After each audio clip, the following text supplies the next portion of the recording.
আমরা আপত্তি কার কাছে জানাবো?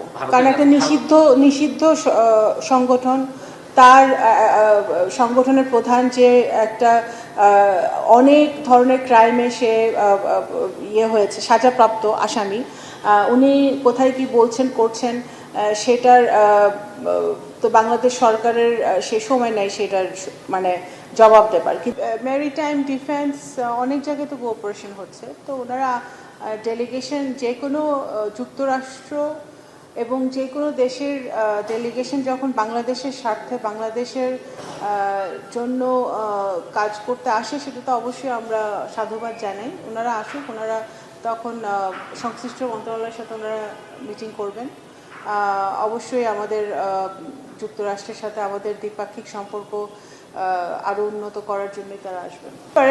যুক্তরাষ্ট্র এটা চলমান প্রক্রিয়া, in the Pacific is there and Bangladesh has always been a part of it. So ওনারা আসবেন, ওনাদের কাজ করবেন আমাদের সাথে, ওনাদের চলমান ডায়ালগ অতীতেও হয়েছে, এখনও হবে, চলমান থাকবে। নানা ধরনের প্রশ্ন শুনেন, আপনারা মিডিয়ার যারা আপনারা আছেন, আপনাদেরকে আমরা অনুরোধ করব যে আপনারা একটু প্রশ্নগুলো জেনে শুনে করবেন। এখন বাংলাদেশ শহীদ প্রেসিডেন্ট জিয়া রহমানের সময় থেকেই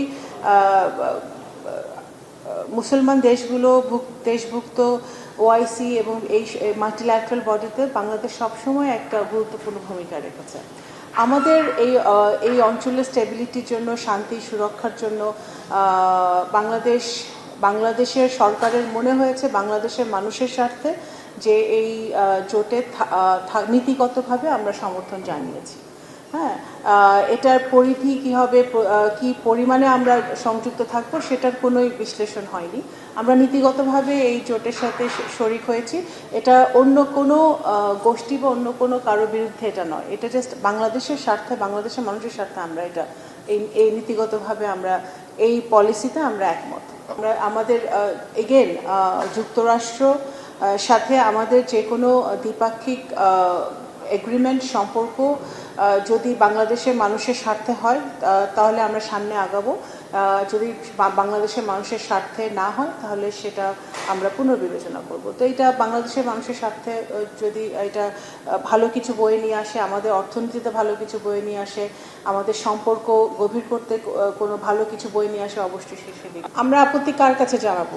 কারণ একটা নিষিদ্ধ সংগঠন, তার সংগঠনের প্রধান যে একটা অনেক ধরনের ক্রাইমে সে হয়েছে, সাজাপ্রাপ্ত আসামি, উনি কোথায় কি বলছেন করছেন সেটার তো বাংলাদেশ সরকারের সে সময় নাই সেটার মানে জবাব দেবার। কিন্তু আমরা যেটা ফলো করছি যে ভারত সরকারও ইতিমধ্যে রিসেন্টলি কিন্তু একটা স্টেটমেন্ট দিয়েছে যে তারা আশা করে না যে ওখানে পলাতক একজন আসামি রাজনৈতিক কোনো কথা বলবে বা রাজনৈতিক বক্তব্য দিবে, সেটা ভারত সরকার সমর্থন করে না।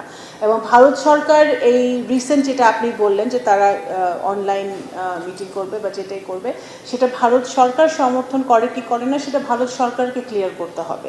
আমরা এর আগে আমাদের বিএনপি সরকার জনগণের ভোটে নির্বাচিত হওয়ার পরে আমরা সবসময় বলেছি যে যতবারই এই পলাতক আসামি বা আওয়ামী লীগের অন্যান্য পলাতক আসামিরা ওখান থেকে কথা বলবে, রাজনৈতিক বক্তব্য দিবে বা বাংলাদেশের অবস্থা অস্থিতিশীল করার জন্য তারা কোনো ষড়যন্ত্রমূলক কাজে লিপ্ত থাকবে, সেটা যদি তারা করে সেটা তো অবশ্যই ভারত বাংলাদেশের যে সম্পর্ক আমরা আরও চাই যে আমরা উন্নত হোক। আপনারা দেখেছেন সেই দিনই ভারতে নিযুক্ত আমাদের এখানে হাই কমিশনের নতুন হাই কমিশন তিনি এসেছেন, ওনার সাথে আমাদের খুবই সৌহার্দ্যপূর্ণ মিটিং হয়েছে, বৈঠক হয়েছে, অনেক ভালো আলোচনা হয়েছে। আমরা ফরওয়ার্ড লুকিং একটা অ্যাটিটিউড নিয়ে আগাচ্ছি ভারতের সাথে, সেটা ক্ষতিগ্রস্ত হোক সেটা আমরাও চাই না এবং আমার গভীর বিশ্বাস যে ভারতও চায় না। তো সুতরাং এটা ভারতকেই ক্লিয়ার করতে হবে যে ভারত সমর্থন দিচ্ছে কি দিচ্ছে। তাহলে কি 5 আগস্ট পর্যন্ত কোনো প্রতিবাদ বা ব্যাখ্যা আপনারা চাবেন না ভারতের কাছে অফিসিয়াল মাধ্যমে? বা আনুষ্ঠানিক এটা তো ভারত সরকার করছে না প্রোগ্রামটা। আমরা ভারতে হচ্ছে আপা। অনুষ্ঠান তো ভারতে হচ্ছে, যদি আমরা প্রয়োজন মনে করি সরকার থাকে, সরকার সেটা ওনাদের সংশ্লিষ্ট পররাষ্ট্র মন্ত্রণালয়ের সাথে আমরা যোগাযোগ করব। সেই আমরাও বহুবার তাদেরকে বলা হয়েছে, তাদেরকে দেওয়া হয়েছে লিখিত, যখনই তাদের সাথে আমাদের কোনো এক্সচেঞ্জ হচ্ছে, দ্বিপাক্ষিক আলোচনা হচ্ছে, সেই বিষয়টি আমরা আমাদের তরফ থেকে ক্লিয়ার করছি। অবশ্যই আমরা ক্লিয়ার করছি। সুতরাং এটা ভারতে যেহেতু এখন এরা আশ্রিত আছে, পলাতক আছে, এটা ভারত সরকারকে ক্লিয়ার করতে হবে, এবং এটা বাংলাদেশের সরকারের, it's not our prerogative to. করতে পারে, কিন্তু সেটা তো আমরা চাচ্ছি না। আমি মনে করি যে বাংলাদেশের মানুষও চায় না, বাংলাদেশও চায় না যে মানে ভারতের সাথে আমাদের সম্পর্ক আরও নেতিবাচক হোক। আমরা চাই আরও উন্নত হোক, এবং উন্নতর দিকেই যাচ্ছে। সুতরাং সেইটা মাথায় রেখে ভারত ভবিষ্যতে তাদের কার্যক্রম চালাবে।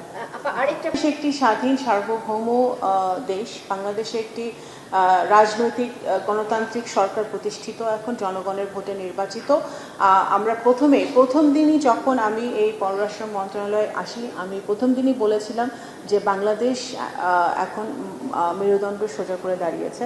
বাংলাদেশ সবার সাথে সম্পর্ক রাখবে, নিজেদের স্বার্থ ঠিক রেখে, বাংলাদেশের মানুষের স্বার্থ সুরক্ষিত রেখে আমরা সবার সাথে বিনিয়োগ হবে, সবার সাথে সম্পর্ক থাকবে, সব দেশ এখানে এসে ইনভেস্টমেন্ট করবে, সেটাই আমরা চাই। আমাদের বাংলাদেশের যেটা এখন ম্যানিফেস্টো, সেই ম্যানিফেস্টো বাস্তবায়নে বাংলাদেশ সরকার এবং বাংলাদেশের পররাষ্ট্র মন্ত্রণালয় বদ্ধপরিকর।